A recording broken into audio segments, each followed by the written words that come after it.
All right, well, let's see how this shakes out as we are ready to get going here, friends. Christopher Leonard at the top of your screen, Luis Salvatto down below. Let's take a look at these opening hands. Stitcher Supplier, that's a good one to have, and Bedevil in the opening hand. You mentioned he only has a couple of them in the main deck configuration, so that's a really nice thing to have. You gotta love it. And Stitcher Supplier, you're just like, please flip an Arcanist, please flip an Arcanist, please flip an Arcanist. But then look at this. This is what I love about this deck, Alias. We just drew a Village Right. So now we're going to be flipping over the top 6 cards. And at worst, you get to use that claim next turn to just bring back another Stitcher Supplier. So now you're putting 9 cards into your graveyard trying to find Kroxa, trying to find Dreadhorde Arcanist, even trying to find Young Pyromancer to, on turn 3, go claim plus fame whatever creature you find. I just love this deck. But let's not forget the ever-looming threat on the other side of the battlefield there with the Vivian Arcbow Ranger able to come down next turn. So if we do find a Dreadhorde Arcanist, you got to be wary of that green Planeswalker wanting to munch on your creature there, or even that Voracious Hydra able to come down and munch on it in a turn or two. Totally agreed. Totally agree. And the one cool thing that Salvatto can do if we find a Dreadhorde Arcanist is like Bedevil the Vivian and then claim fame Arcanist and Bedevil something again. So even if you use your only Bedevil that Salvatto has left, because I did see one flip into his graveyard, you just can still bring it back from the graveyard as long as there's not a cage in play. So here we're going to see Claim, Stitcher Supplier, get back out there. You did a terrible job. Come back and redo it, please. What do we find? Yeah, take 2. There we go. There's an Arcanist. There it is. Easy peasy. And also found a Claim the Firstborn. So any creatures that are on the battlefield that look delicious, I'm pretty sure we're going to see taken perhaps a little later on. Exactly. And depending on what this Vivian does, Salvatto might just have a plan of trying to claim fame and Arcanist, attack it down. Now, with the Stitcher Supplier, that is only 4. So as long as the Vivian is ticking up, which I can't imagine it would tick down to kill a Stitcher Supplier, it'll still be just barely out of reach, but still can Bedevil it or something like that as well. Yeah, maybe even just ignoring it and getting Bedevil out once you've famed the Dreadhorde Arcanist. Exactly. That could work. All right, let's see how we sequence this turn here for Salvatto. Oh, love this. There's, like I said earlier, of course, there was a Bedevil already flipped, so we can claim fame. Bedevil Vivian, hello. Ain't it lovely? You'll love to see it. So swing it on in. Just stick that Planeswalker. Nobody needs to see that. Dreadhorde Arcanist getting on in there. Bedevil out of the graveyard. Costs for free. And goodbye, Vivian. Nicely done. Very nicely done. And here's the nice thing about keeping Bedevil in your hand versus just saving the one in your graveyard is just in case Karn gets top decked, you know, and Kane were to shut that down. Now you have that Bedevil just in case. Because once you kill that one Grafdigger's Cage, Mono Green does not have the cool Dreadhorde Arcanist technology to bring it back. It's dead if you kill it. Okay, so Christopher Leonard. He's got the option here of getting the Mind Stone down. Wants to be able to get Voracious Hydra big enough to kill Dreadhorde Arcanist. Yep. Definitely can do that. And here's the... While Voracious Hydra is a great card at dealing with creatures, up against a multiple Claim the Firstborn, 3 Claim the Firstborn main deck, it becomes somewhat of a liability. You can't just be like, okay, tap 9 mana, double the counters, and hope that's going to be a good plan. Not at all. So, Thoughtseize is going to find just a forest, unfortunately, for Luis. And Salvatto did not really get any help from the top of the deck here. We do not have, like, another Village Rights to be able to claim the Hydra and then sacrifice it or anything. So right now, Claim the Firstborn is not very good. Yeah, you see just the put Lurrus into your hand, hope to set something up for next turn, which is good. You can Lurrus into Dreadhorde Arcanist next turn, and that's plenty fine. Oh yeah, that's pretty powerful. Leonard's not having much luck from his library either, drawing 2 lands off the top. You can see there a bit of an angry fist shake at the screen. Be like, why you do this? Yes, yeah, that is unfortunate for sure. One thing I do want to point out as well here is if we look at the records of both players, Luis Salvatto is at 10-1. So 10-1 with our 3 rounds we have less. This is a win in Alias. This is our first person and the only person this round that can win this round, and very, very likely to make top 8. That must be a nice feeling indeed, but certainly you don't want to stop there, right? You just want to keep winning. Keep playing Magic and keep winning until someone says, okay, stop. Exactly, exactly. Such a supplier trading off your, or blocking the Land War Elf, excuse me, milling a few more things into the graveyard. Now we've got some good stuff here with the village rights. So is it time to steal that Hydra and munch on it, or do we deploy Lurrus and get down our Dreadhorde Arcanist? You know, I think it is pretty close here because there is another really cool play that I love to do whenever you kind of get at a low life point like this, is kind of wait till you have 6 mana. You can play Lurrus, fame it, attack for 5, gain 5, and then play Stitcher Supplier, Nice. and then kind of refuel your graveyard and try to find something very key like a Karatza. But this is still awesome as well. Yeah, things are looking pretty good here for Salvatto. Has decent enough blockers now to defend against this buffed up Land War Elf, but the Voracious Hydra will keep on swinging in. Do you think we'll see a double block on it? No. Lurrus is too valuable.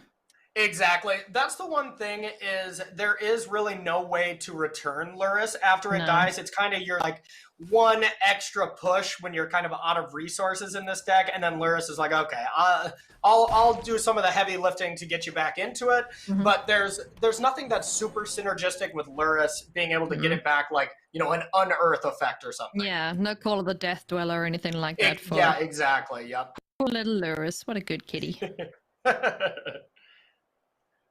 Yeah, even with the nerfing of the companion, the rule change to make it so you do have to pay 3 first, Lurrus and Yorion, I think, are the ones that are still very good and stick around and can fight through that extra payment. Yeah. Let's steal things. I love this. Interesting going for the Llanowar. Extra mana, maybe?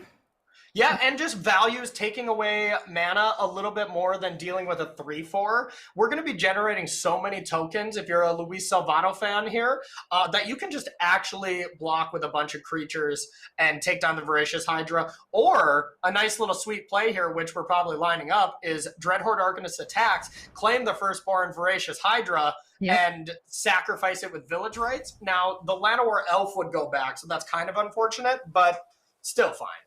Oh yeah, still fine. Unless we village rights. No wait, we only have 1 Arcanist, so we can't steal and sack both creatures. That would have been pretty sweet. Yeah, you can't, but you can village rights first, and then if you draw either claim the Firstborn or village rights, then Dreadhorde Arcanist gets whatever copy you didn't draw, and then you just assemble that combo once again. Nice. Alright, attack time. Let's swing in here with almost the team. As a young Pyromancer and the Elemental are going to have to hang out. Summoning sick. Let's see if we have any blocks tendered. We can kill Lurrus if we see the double block there, but likely another climb just to prevent Lurrus from dying. Is that what we're thinking? Or, yeah, I guess there's no... Shock used to be played in this deck in the early iterations, but we don't see any from Salvatto, a little bit low impact. So, yeah, this attack is a little suspect to me, unless you plan on taking one of these 1-mana creatures as well. Yeah. Yeah, then this seems perfectly fine. Just to keep Lurrus safe. Don't want any, anything to happen to our little Nightmare Kitty Cat. Yes. Nightmare Kitty Cat to your opponent, but a dream for Luis Salvatto here. Oh, yes, for sure. Adds a life total for you, brings back your creatures. Village Right's gonna sack the creature or the Llanowar Elf with a counter on it. Young Pyromancer gets to trigger another thing. Spark Harvest as well. You know what? Sure, fine. I'm just gonna Spark Harvest your Llanowar Elf and kill your Voracious Hydra because why not? Oh, that's gross. Oh yeah, that is the one piece of technology that I did not see in the list that I was playing in preparation for this event. But wow, is it just phenomenal here. Just saying, you know what? I don't need to deal with Voracious Hydra. All I'm trying to do is stop you from going Karn and then something ridiculous here. So very well played from Salvatto here. Oh man, that's so good. Because yeah, like you mentioned, we can just come up the battlefield with a bunch of 1/1s. They kill off this Voracious Hydra by themselves. It's not going to get bigger without any help from Vivian. So, you know, Christopher Leonard's in top deck mode here, as we're going to see Llanowar Visionary down on the battlefield, draws a card. Speak of the devil. Hi. Hey, how are you? Okay, cool. Right, so we can cast that. Hey, Vivian. Decently helpful. You know, you definitely got to fight one of these creatures, but the problem is there's 3 very tricky creatures. You just have to start with Lurrus. Because whichever other one you hit, you just bring back because of Lurrus. Yeah, Lurrus is a big pain. Exactly. And one thing I want to point out about Salvatto's turn and just these Rakdos Arcanist turns, they last so long, and you're like, God, how many spells did I cast? Luckily, there's always a paper trail of how many elementals you added that turn. That's a good way to keep track. Yeah. Speaking of those elementals, they would be able to triple attack and kill off that Vivian. Or just attack all. I mean, why not? Yeah, maybe. Finally, now we're seeing that the devil used on the Hydra. And you could fame that new token that just came into play if you really want to get aggressive here. Decides it's not really worth it, and it is going face here. Mm-hmm. Probably just getting a village rights. Just keep the gas coming because you have so much extra mana this turn. Since the deck does naturally flood because you draw so many cards and you have no way of filtering out the lands you draw, but it almost never really matters because you have cards like Castle Lochthwain as well. Oh, man. It's just so much value. Like, I mean, look at that. We replaced the creature we sacrificed. We drew 2 cards off of it. Young Pyromancer is going to trade there with that Llanowar Visionary. But now we have Archfiend's Vessel down. We can just start swinging. And this Explorer needs to find something good at the top of the library. A land's not going to do it. And there is the concession from Christopher Leonard. Damn, that deck knows how to do things. It is impressive, and you see Salvatto kind of clench his hand, and we've been seeing a very animated Salvatto all weekend. Really wants this, and he's got to know he's 1 game away from a berth here at the top 8 of the Mythic Invitational. Oh yeah, that's got to feel good. Yes. Checking out exactly what he saw to decide what he wants to bring in exactly here. 1 Witch's Vengeance, lots of elves to call. Yeah, I suppose. That's one I wouldn't expect to come in, especially when you're on the draw, because by the time you hit turn 3, your opponent likely has landed a Planeswalker. And then you Wrath. I mean, it's pretty easy to get a turn 3 Planeswalker with one of the 4 drops. And decks that played Leyline of Abundance could actually get Karn and Vivian into play as soon as turn 2. Oh my goodness, that's gross. Yeah, so I'm kind of interested why Christopher decided not to play that card, but Christopher is dominating with this deck, so I'll leave it to the master. Having a really good run here at 9-2 with these mono green Planeswalkers. Certainly not a mono green deck you'd expect to see, but gained some popularity recently, and has been putting up the results. So. And here's the funny thing that Christopher has probably been seeing a lot this weekend. If you look at the top of your screen, currently waiting 50 seconds. His deck does not sideboard very often. So he just clicks right back and waits, the nice 2 minutes for his opponent to finalize their deck. Yeah, this is a paper toy. He'd just kind of be sitting there twiddling his thumbs, playing Animal Crossing. I don't know. Yes, that's one thing. You play Animal Crossing while you're sideboarding? I like it. Oh, yeah, no, I've never played Animal Crossing. Apparently it's a cool thing to do, though, but you never. I digress. Sure. Okay, this opening hand. Yeah, not good at all. I think you got to ship that back because that 1 land was coming to play tap land as well, so. This hand looks a lot better. We got Croxa. That's going to get sent back because we do want to have our Dreadhorde Arcanist down ASAP. Also a pretty good start here for Christopher Leonard, able to get Llanowar Visionary down on turn 2. Oh, that was a good one. Oh, nice. There we go. That's what we wanted to see. 3 lands, that's not great. Yeah, that's not what we wanted to see, that's for sure. Hopefully we don't get screwed now. Yeah, just because Salvatto's hand here didn't really have any proactive 1 mana spell he could cast. Village Right needs a creature. Claim doesn't work to cast proactively. And Spark Harvest, you'd have to sacrifice your Arcanist. So Salvatto really, really, really wanted a spell to cast there. But the Stitcher Supplier at least did enable Village Rights. So we have another 3 looks at it, as well as drawing 2 to kind of find a Thoughtseize as well. So that Stitcher Supplier was amazing, but it's time for Mono Green to do what Mono Green does. Oh yeah, I was like, hey, Karn's oh wait, hey Nissa, what's up? Yeah, that's a bit. That's a bit of a good draw there for Christopher Leonard, if I put it mildly. Yes, exactly. So here's what Christopher is wondering about right now. He's like, should I Karn and go get a cage? It worked so well against Mr. Brian Braun-Duin earlier, but this Salvatto's list has a lot more ways to deal with it. Or do I just jam Nissa? I would lean on playing Nissa first. Yeah. Because if it's not answered, then you can Karn for something ridiculous like the God Pharaoh statue or God, I mean, yeah, even the Great Henge. Yeah. There's a bunch on the sideboard that he can go and fetch. It's just like, you know, oh, a toolbox. What would you like this time? One thing I don't see that I'm pretty shocked is Chroma's Memorial. 7 mana, you win against a red and black deck is basically how it reads. But yeah, that card's a little busted. Yeah. Oh, and gets Tormod's Crypt, so he doesn't have to sacrifice the food here. Interesting. Okay. What does that tell Salvatto? That he's not going to be returning anything with Dreadhorde Arcanist this turn, that's for sure. Yeah, that tells... I don't know what that tells Salvatto, but I'm not sure if I'm in love with that play. I think even Cage is better, just because it's a must-answer threat. And Karn is going to be at 3, so the Stitcher Supplier and Dreadhorde Arcanist can still, you know, leave that Karn alive. Yeah, interesting to why he thought to do that. I guess if it is targeted with Bedevil or something, he can, in response, exile the graveyard. Maybe that's what he's thinking.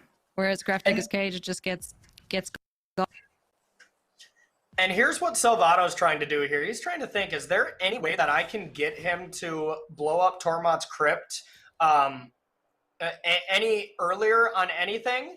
And Village Rites to go to the graveyard would almost assuredly force the Crypt. So I'm curious why he didn't do this pre-combat, if you're Salvatto. Ooh, no land is unfortunate. He milled all of them right away. He did. That's what I was worried about. Because that duress would have been super good to get rid of this Nissa. Yeah. What is the action here? And honestly, yeah, Christopher put himself in a position where a duress or a Thoughtseize could have been pretty backbreaking here. Got to feel a little fortunate to not have to run into that. Yeah. So everything's looking very good here for Christopher Leonard on this mono-green Planeswalker deck. Karn is now just plussing away. There's an Abrade, so even more artifact answers. Interesting. That does force the Tormod's Crypt if Salvatto wanted to. Not going to happen this turn because he does not have a follow-up of playing a, let's say, 1-mana spell to then bring it back with Arcanist, but something to keep in mind for future turns if he does draw that third land. And that's the nice thing about Salvatto's deck. You really don't need any more than 3 lands to function, and you can even function off 2. It really plays off like a modern deck at times. So here's the risky, I guess the risky choice is like, do I Spark Harvest my Stitcher Supplier to kill one of these Planeswalkers, or am I more desperate for land? Village Rites away the Stitcher Supplier. Yeah, that is a tough one. You know, in a perfect world, he Village Rites into a land and a supplier and then can kind of do both here. Yeah. But I think step 1, no matter what, you have to Spark Harvest that Nissa. And, oh, that's cute. Here we get the third land. That is good. Or we force the Tormod's Crypt. I think we're going to force the Tormod's Crypt. I think Christopher Leonard's very savvy to the fact that there is a lack of mana on the side of the battlefield. So no thank you, don't touch my stuff. Yes. Now this also loses Salvatto the Dreadhorde Arcanist. So now he has the option of just abrading before blockers and also killing Karn. But yeah, I mean, I think that's what you have to do. You have to keep Arcanist alive. But you got to think leaving Nissa on the battlefield is just such a scary thing because next turn we're going to have access to 12 mana. Let's say we find another Karn, God's Pharaoh statue could hit the battlefield, and then Salvatto cannot cast anything anymore, you know, until he gets a land. Oh my goodness. Okay, it's a land. It's fine. What does the Llanowar Visionary find, though? Let's see. Another forest. Oh, no! Hey, Nissa, I heard you like forests. You know, she's not going to be too mad about it, considering, you know, she's heading towards an ultimate very soon. Yeah, that's got to feel pretty bad. And here's another really sweet interaction that we haven't seen a ton of. Not going to happen exactly now because we don't have that third land, but being able to play Kroxa and then with the escape ability on the stack, Village Rites it. So a card that's already going to the graveyard, you get some value off of it. Just more and more cool interactions. I was playing this deck for like a week, and like after a week, I was still learning new things about the deck, and that just was such a cool thing to me. Well, super happy was Luis Salvatto. Finds 2 lands at the top of the library, is able to village rights away his creature, gets some extra things down, finds an Angrass Rampage. Wow. Nice, but, you know, we don't want Nissa getting any further than this, so let's sacrifice this little elemental and get rid of the Nissa who shakes the world. So, back to just normal lands for you. No superpowered nonsense. Thank you very much, says Luis Salvatto. No kidding. A solid turn for Salvatto, and if Salvatto can get out of this turn without another very powerful Planeswalker, you gotta like his chances here to be able to be our first member of the top 8. Oh yeah, you gotta like that for sure. You know, just look at his hand. This is what the difference is between flooding and screw. Sometimes you really prefer the screw because you have a whole handful of stuff now that you can do, whereas Christopher Leonard is just sitting there playing a land each turn. Yeah. I think Christopher Leonard might have to go work with Yvonne Flock being a landlord here after drawing this many lands. But did find a Voracious Hydra, so he is able to do something meaningful with that. Looks like we're gonna go for that right now and get rid of this young Pyromancer. Yeah, not the worst here, that's for sure. And now Christopher's battlefield is much, much better than Salvatto's. So Salvatto is put into another position here where he has to kind of go through cleanup duty this turn. And that allows Christopher Leonard to be like, okay, I get one more chance at the top of the deck. Please be a good card this time. So definitely not over by any means yet. No, not at all.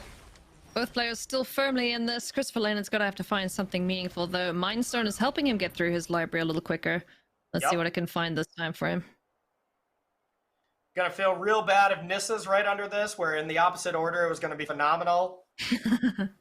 I mean, you just gotta crack it, I would imagine. But that's what Christopher's thinking about. He's like, what if there is a Nissa? Crocs is coming down. Do I wait to sack it at end step and then hope to just have something really powerful at when I untap the next turn? Or do I just have to do it now and hope to draw something nice? I'm kind of leaning towards the go do something nice, but anyway, let's get some attacks in first, and then we'll figure out what we're doing with Mindstone afterwards. 3 damage down to 9.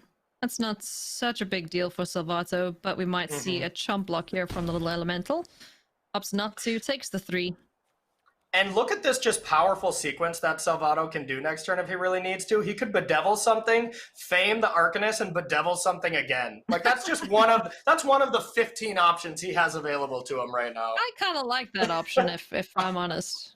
Did draw a piece of Forgotten Gods, which can work its way into the equation a little bit later.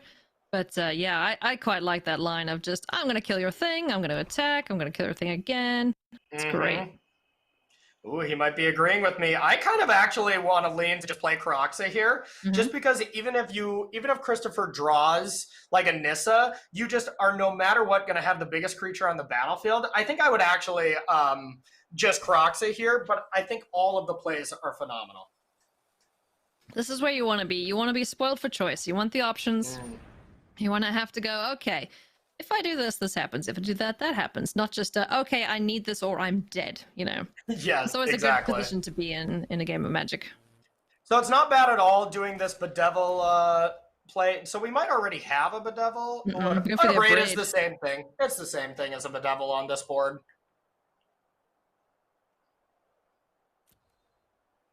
So Salvatto is leaving himself quote-unquote vulnerable to a double block here.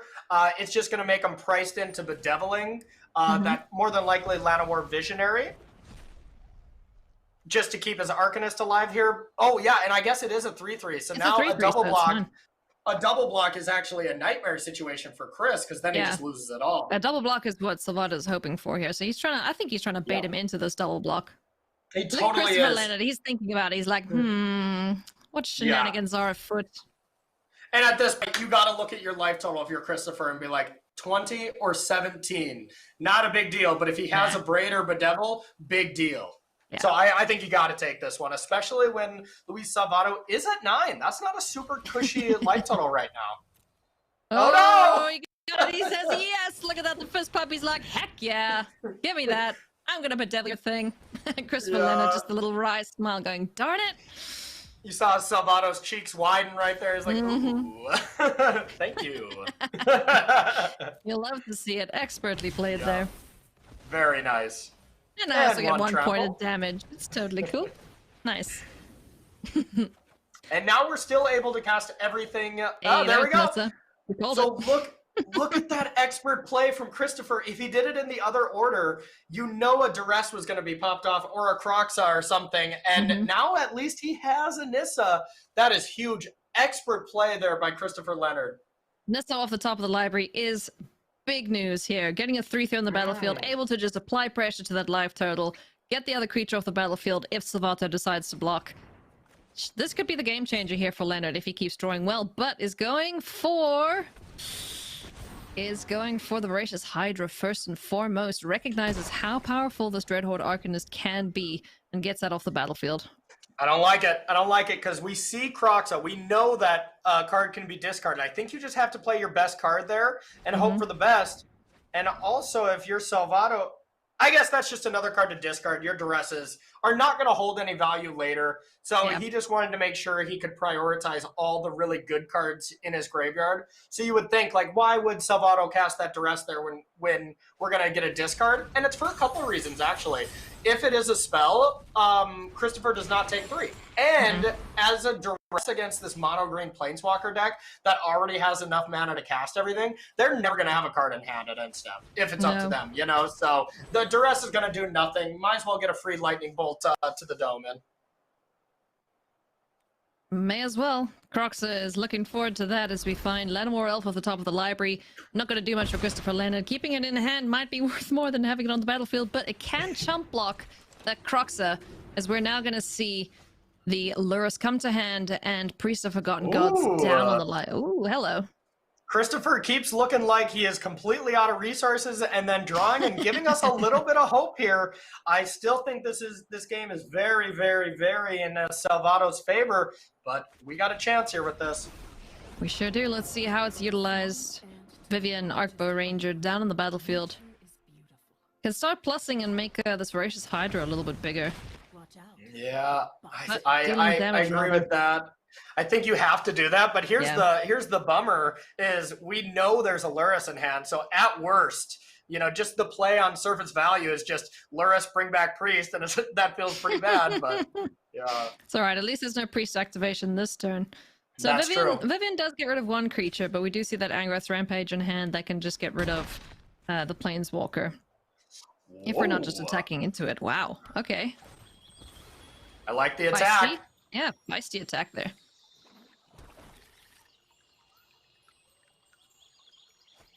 Here comes Lurrus of the Dream Den. What do we go get from the graveyard? It's going to be Stitcher Supplier. Nice. Okay. Trying to get a Fame. Perhaps. Fame would have been awesome. Would have been.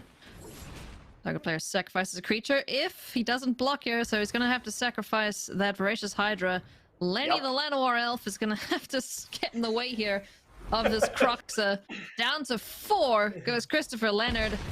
And needs something amazing off the top of the library. I don't think there's anything he doesn't either. Good game to Luis Salvatto. There we go. That is going to be our first player into the top 8. Look at him. He is so pumped up. You can see his camera can't even keep up with how excited he is. He is moving too fast. Congrats to Luis Salvatto on being our first competitor in the top 8.